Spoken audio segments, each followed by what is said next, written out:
John Star, you know what's bad? What's bad is this could be all about nothing. The first time this story happened and we reported it, a lot of people, including us, speculated the old Jamaican saying, something in a something. Me no know, but something alright. Especially learning after that the two victims were somehow related. Now, we thought this was a hit on a family. We thought this might have been something that went back to Jamaica. We thought this might have been man's mix up in things and nobody don't really know what the things they mixed up in. Because you know, sometimes men do business behind the scenes, but then they protect their family, but it come back to haunt the family and ends like this. But this situation right here seems to be one of those where it could be about nothing. This is straight from the Toronto News, right? It says a 14-year-old boy is now facing 2 counts of first-degree murder in connection with Toronto shooting investigation. Here are the details. This was published and updated June 24th, 2024. Joanna Lavoie, a journalist out of Toronto. A 14-year-old boy has now been charged in connection with a mass shooting outside a school in Etobicoke earlier this month that took the lives of 2 men and wounded 3 other people. Took the life of 1 person at the scene first. A group of other men went to the hospital. All had gunshots. And that's where the second victim died, and it was upgraded to 2 killed. These men were just sitting around chilling. And like I said when I first covered the video, Jesus Christ, I didn't know that Canada got like that. Some people was like, SouFLo, Jane and Finch, yeah man, them area they known for being like Badman area. Gun pop off in them area there for real. I have never been, I wouldn't know. The shooting happened about 11 p.m., late night style, on June 2nd as a group of men gathered following a soccer game at North Albion Collegiate Institute. It's a school near Finch Avenue West and Kipling Avenue. Police say that at least 2 suspects got out of a vehicle and just began shooting indiscriminately, striking 5 men. There's some video footage of the incident. The people who were shooting were not aiming for anybody specifically. They were just sailing gunshots. Now, the sad part is, the man that was killed, they had been gathering at this spot for over 30 years. According to his family members, he called this spot his home away from home.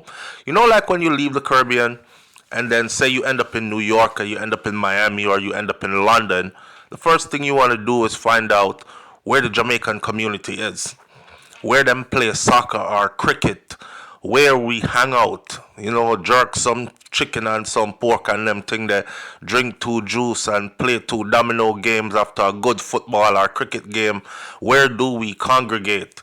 Because you're trying to recreate or get close to your community, some remnants of home. This is what this gathering area was for them for over 30 plus years. And then one day, this happens. Boy, you just never know. This world ain't safe, This world is not safe. Imagine going to the same place for over 30 odd years. You go there almost every weekend. And you just feel safe there because it's been 3 decades. Nothing has ever happened there. It's a safe space for me. And then suddenly one day, a vehicle pull up. Pop, pop, pop, pop, pop, pop. Man just shooting for no reason. No reason. Police say at least 2 suspects got out of the vehicle and began shooting indiscriminately. And from what they can tell now, they weren't specifically aiming for anyone. They were just shooting at everybody.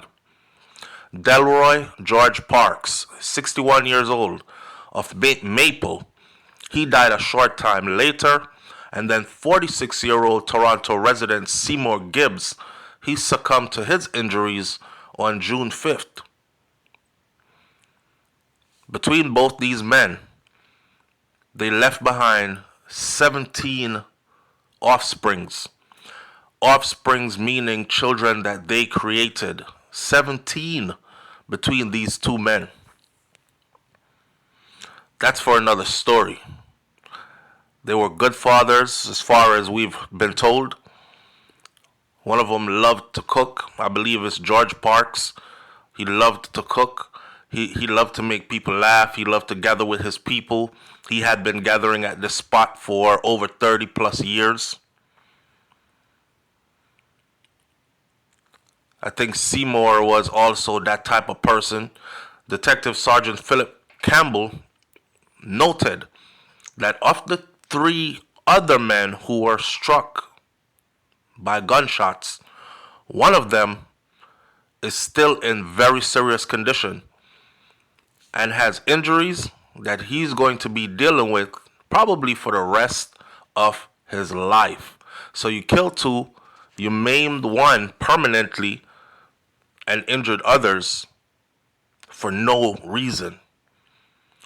The mental injuries sustained by the victims are also deep. I'm sure they're paranoid now. I'm sure they won't be going outside anytime soon to do any cookouts and hang out until late hours. This is when you feel safe. When you feel safe in an area, you hang out late nights, out in the open, under the skies, playing Ludi and Domino, drinking 2 juice.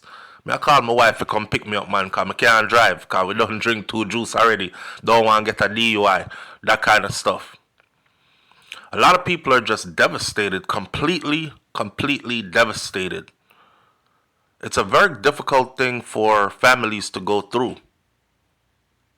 Now, as far as the teenager who was arrested during the stolen vehicle investigation, a teen who, of course, cannot be identified because of the provisions of the Youth Criminal Justice Act.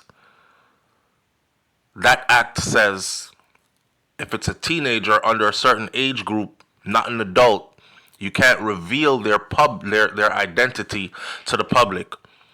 That teen was taken into custody following a stolen vehicle investigation a few hours after the shooting.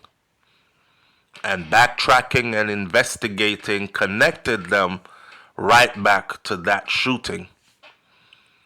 Detective Campbell said that the youth, who police believe to be one of the suspects involved in that mass shooting earlier that day, was actually running away from the vehicle at the time of his arrest.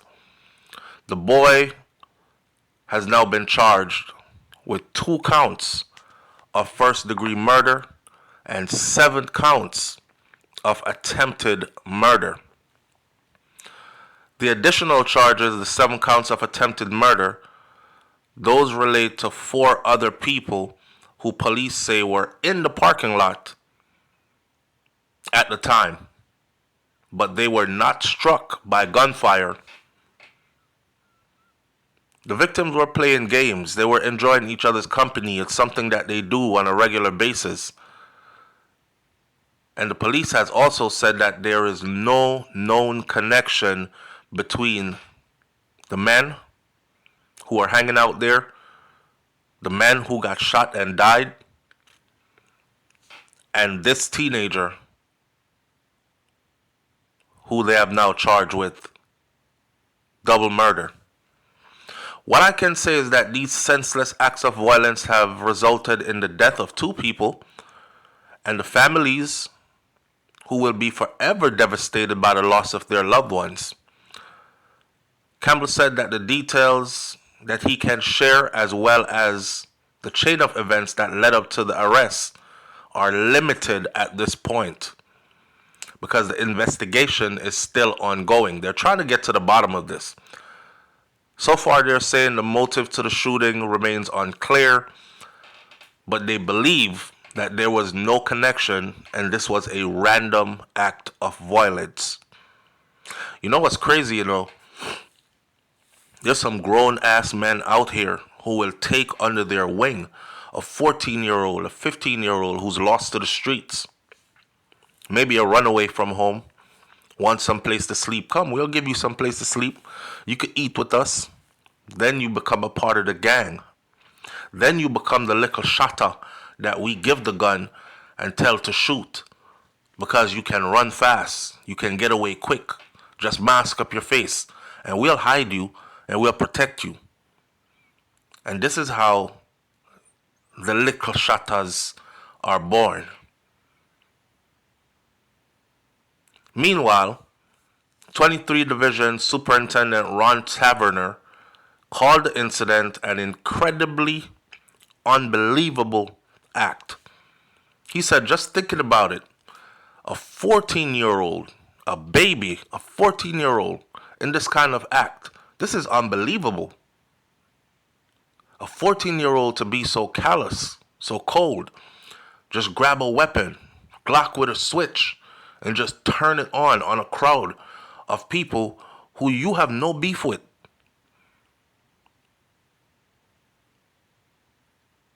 There's a lot of questions here that need to be answered. Superintendent Taverner, he went back to thank the community for its outpouring of support for the victims as well as those who have assisted the police. We can't do this alone. We need the help of the community, he said. Please, help us solve this case and finish it. I think what they're trying to get to now is the adult who was involved with the 14-year-old. I think the 14-year-old is afraid. They know it was multiple individuals who were shooting. The 14-year-old, however, is not talking and saying who did it. The problem with that is the same way these grown-ass men who are into street life take in these 14-year-olds is the same way they take them in and they abuse them. They sexually abuse them. They physically abuse them. They use violence on them. You know, they check them when they get out of line. They give them a gun to go commit crimes. Sometimes it's about initiation. Show me you can do it. Show me you're worth being around us. Here, hold the gun. Shoot over there. Yeah, right over there where you see that group of men. Just shoot. Shoot up the place. Catch a few bodies. For nothing. You just become a victim because somebody just want to see some carnage. They're trying to catch the adult. The 14-year-old is not talking. The 14-year-old obviously won't talk because the 14-year-old is scared. Who knows? That 14-year-old probably have seen the adult who forced him or encouraged him or inveigled him to do this. He probably seen that adult commit murders before or do some gruesome acts before that has instilled so much fear in him that he would rather just take the double murder rap by himself without even speaking on who did it. Usually, these 14-year-olds are in a corner. Yo, if you ever call my name, just remember I know where your mama live at. I know where your sister live at. I know where your brother live at. I know where your daddy work. I know where your little sister goes to school. I'm killing your whole family. Don't call my name. Toronto police previously said that the suspects in the shooting, they pulled into the parking lot of the high school in what was a stolen vehicle, and they fired upwards of 50 shots. 50 shots before fleeing the scene. And it's no wonder way more people were not hurt because it was a nice little crowd gathering out there. But the people that moved fast when they heard the gunshots, ducking and diving and hiding behind stuff and trying not to get hit. This was a mass shooting in our city. And we now know there are likely individuals out there who can tell us the identities of the other people who are responsible for these murders. Campbell said, "We know you do not want these senseless acts of violence taking place in your city where innocent people are being killed. So if you know something, please call us and say something so we can get these dangerous people off the streets before they do this again. This time, it wasn't close to your home. Next time, it might be at your child's soccer game. It might be at your child's football game. It might be at your high school gathering of children. It might be at your family reunion. It might be right on your doorstep. So if you know something, say something. Hear me out, right? Let's close this video by saying this to make sense of this tragedy. My condolences goes out to the family. This is a situation you wish upon nobody. It's one thing to die because you somehow contributed to the circumstances. Like, for instance, you chose street life, or you did somebody something really dirty years ago, and now that you're 61 and chilling, it came back to haunt you because the streets don't forget. That's one thing. It's another thing to be completely out the way, totally uninvolved in any foolishness. You just want to go play some soccer, beat some dominoes, cook some good food with your friends, laugh and enjoy life, and go back home to your family, and your life just end like that just because somebody gave a gun to a 14-year-old and tell them, all right, ready? Jump out and shoot. When I shoot, you shoot. And they actually do it. And you just lose your family member. You just lose your life for no reason, for nothing you did. Man, again, my condolences goes out to this family, these families, and that other victim who they said is still in serious condition and probably will have issues for the rest of their life. I pray for them a speedy recovery, and I hope they pull through, and I hope they heal 100%. God has the last say. This 14-year-old, though, I'm interested to know who put them up to this. Eventually, it'll all come out. I'll stay glued to the story. You stay glued to the channel, so I'll bring you the update when it happens. Leave your comments in the comment section below. Tell me what you think about this one. And I'll catch you on the next video. It's SouFLoTV. I'm out. Peace.